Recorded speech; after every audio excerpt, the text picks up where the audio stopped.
karaa deemaa akkam nagaa galata jireenyi maal fakkaata jiruufamaatiin tuffatan jirra kun maal jennu nagaa kophaatti fayyaa keenya nagaan biyya wajjin hin jenne jirra tole galatoomi qophiin keenya nooruu keessatti keessummaa taatee affeeramtee sa'aatii kan kee aarsaa goote asimnu argamuu keetiif maqaa daawwattoota keenyaatiin hedduusi galateeffadha. Ulfaadha naafeeruu keessaniif isinillee daran ulfaadha. haa ta'u mee waa'ee karaa deemaa yoo kaasan yeroo baay'ee namootiin karaa deemaa kallattii garaagaraatiin ibsu keessumaayyuu namoomaa wajjin wal qabsiisanii ibsu iddoo ulfaataa ta'e keessa jirutti yookiin iddoo rakkisaa ta'ettis iddoo deemanii laaluun ulfaatuttis karaa deemaan argamee uummata isaatiif gargaarsa godha dhangaa isaa qabatee keessaa fi iddoo sodaachisaa sanitti yookiin immoo iddoo namni lubbuu isaa aarsaa godhee hin deemnetti akkamiin deemuuf filate karaa deemaan. Jaallatanii jaallatamu caalaa ayyaanomuun hin jiru.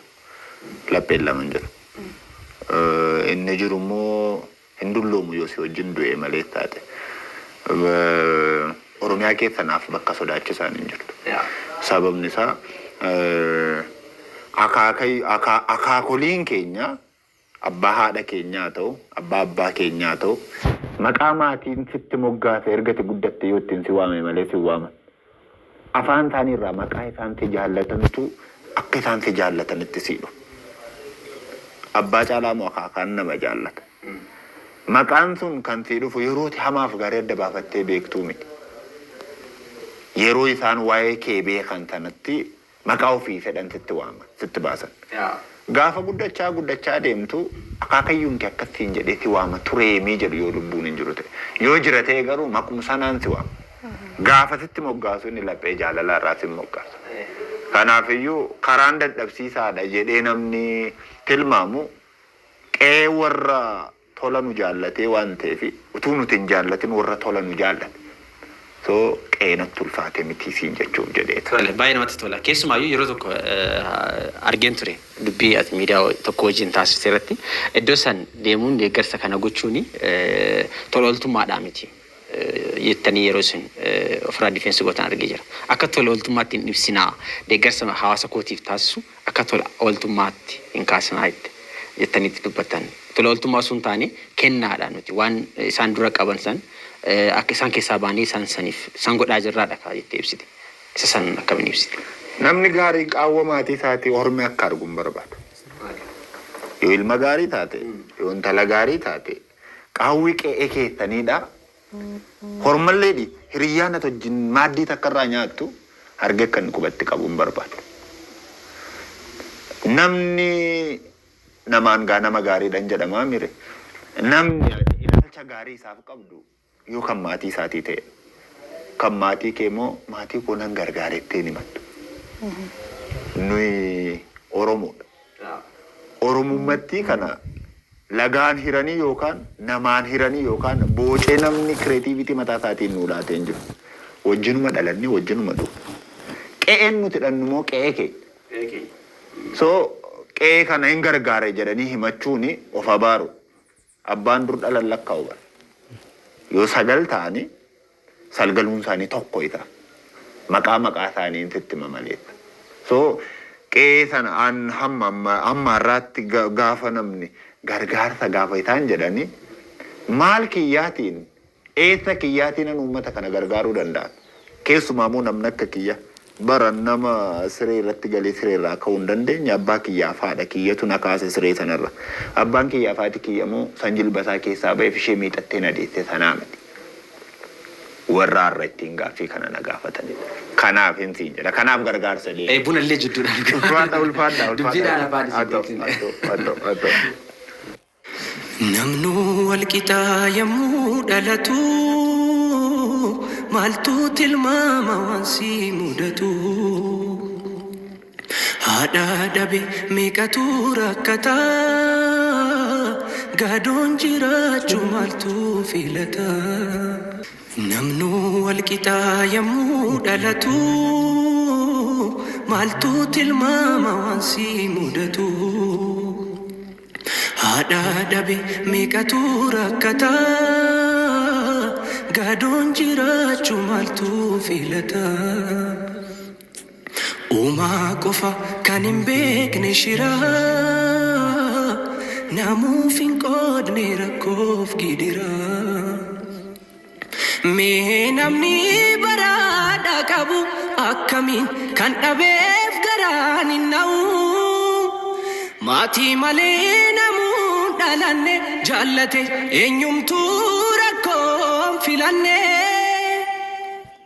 Eejarraasa bar hireessa hireessaatti gaabuu malee haadha qabdaafuu filtee sooratta haadha malee samaa dagatta. Abbaa qabdaafuu filtee uffatta abbaa malee samaa dagatta. Maatii malee namuu dhalanne jaallate eenyumtuu rakkoon filanne. Eejarraasa bar hireessa hireessaatti gaabuu malee haadha qabdaafuu filtee sooratta haadha malee samaa dagatta. Abbaa qabdaafuu filtee uffatta abbaa malee samaa dagatta. Mee gaafa hojii gargaarsaa kun hojjetamu namoota gargaarsa san fudhatan gammachuu isaaniitiin addatti namni gargaarsa san godhu immoo si'aayina yookaan saatisfaakshinii wayii argata sammuu isaatiif. Isa sanaati akkamiin ibsita? Namummaa kee keessatti wanta mataan kee hundumaa gaarii dhadheessitti nu gootennaan gammachuu gammaddee hin himattu yoo namni si yaadachiise maleessa.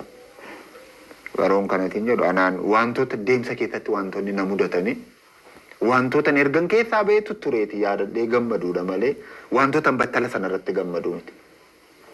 Sababni isaa qe'ee kee keessa gaafa deemtu akka gafummaa keetitti qotasoo sii gadi ifatta. Akka gafummaa isaatiitti immoo abbaatiin olii immoo ofirraa of kalchaa keessa deemta. Saayitii ammaa kana immoo bakka hin deemee godhutti satisfaakshinii argachuu hin danda'u. Because namaanii harka isaa akkas godhee namarraa eeggatan jennetu ilma kiyya jedhee dhufee fuula kiyya dura dhaabbata waan ta'eef. Haadha humna hin qabne bara yeroo waan keenya kanaatiif ilma deetterraati teessee nyaachuu qabdutti Baatee kadhatta. gatiitti isheerra wanta qabdu ofirra buufatteetu waa baadhattee dhaabbatte waan ta'eef lafa sanatti gammachuun sitti dhaga'amu tokkoyyuu hin jiru. Sababni isaa gargaarsi nuti gochaa jirru gargaarsi nuti baannee deemaa jirru gargaarsi nuti hin goone jennu kun namoota gargaarsa gooneef ittiin jechuu dandeenyuuf gochaa irra miti. Namoota gargaarsa nu godhaniitiif liqee ofirraa baataa irra waan ta'eedhaatii fi saalfachaa qe'ee isaanii dhaabbata. Sababni isaanii yeroo isaan silaa itti nyaachuu qabanitti liqii isaan nurraa ta'e qaban yeroo malee itti geessinee erga isaan humna isaanii fixaniiti liqii ofirratti hafe yaadachaa itti deemna waan ta'eef gammachuun hin jiru achi. Keessumaa karaa deemaan kallattii adda addaatiin yeroo gama beekifaas kamiseefaas Oromoota kamiseefaas bira deemtee deeggarsa yeroo goota arginee jira. Kun namoota biraatiifis kaka'umsa guddaa kan inni ta'udha. Ammoo dhiyeenya kanatti wanti quba qabdu jira haala achi jiru wajjin wal qabatee yookiin haala deeggarsaa kanaa wajjin wanti jiru maaltu jira wanta addaa achi booda gama aartiitti dabarra. Amma gama rakkoo saba kanaadhaa hojjettee kan finne dubbattee illee hin fixxu. Garaan kun boolla banamaa hin guunneedha beektaa. Hamma quufee gari nyaadhu hin jedhu. Hamma nyaattee quuftee xiqqoo turee si gaafata. Garaan jaarraa namoota amma keessa jirruudha. Akkuma kana gadi fagaatee jira. Yookiin nyaatee quufee biyya beelaadha jechuun biyya beelaadha jechuurra namni biyya kanaadha beelaadha beelaa nyaatee hin quufu. Hin argine. Waan argi hundumasaa ofii isaa harachuurraa kan hafe anaafsiisa dhiigaan tokko taanee miti. Oromummaadhaan tokko taanee miti. Dhiiga irraatii boocamee nama ta'e dhalayyaa dannetu jira. Qe'ee kana waa'ee gargaarsaa gaafan siin jedhu. sabbata isaa fi kameetii fi jilba keessaa ba'e nama nyaatee deeffatee illee yeroo deeffatu illee yaadanne jira. Silaati kan beelee isa beelee fi wallaal. Garuu yeroo waan Oromiyaa keessatti ta'e kana Begii Walloo lixa Oromiyaa kana Shaamborroo Guduruu Wallaggaa Boorana kana gaafa kaatan rakkoo isaanii caalaa quufa ilmaan isaaniitu natti argamana. Quufti ilmaan isaanii beela isaanii wajjin wal qixxee. Ilmi isaanii quufeetu irraatii baasa. Harmeen isaanii fi abbaan isaanii immoo beela'aniitu ittiin kufaniidu.